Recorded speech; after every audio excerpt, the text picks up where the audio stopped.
jaceylka dhabta ah iyo calaamadaha lagu garto. Waa maxay jaceylka dhabta ah? Maxaa lagu gartaa qalbi si dhab ah ku jecel misna daacad ku ah? Haddaba baro oo maantaba wax ka ogaaw. Muuqaalkana share aad dhahdo, like-na aad saarto. Mahadsanidin. Jaceylka dhabta ah iyo calaamadaha lagu garto. Jaceylka dhabta ah waa macaan markaad haysato qof si dhab ah ku jecel adiguna aad u jeceshahay.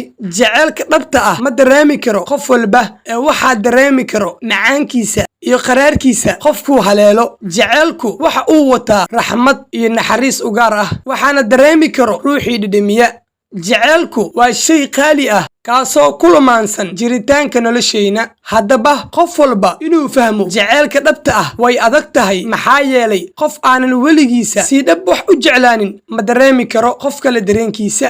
qofkuu haleelo jaceylka dhabta ah wuu ka duwan yahay qofka kale. haddii qofkaasi uu arko qof kale oo isaga si dhab ah u jecel yahay wuu dareemi karaa dareenkiisa. ka waran haddii aad jeclaato qof aanan aqoonin jaceylka dhabta ah iyo dareenkiisa waxa uu yahay?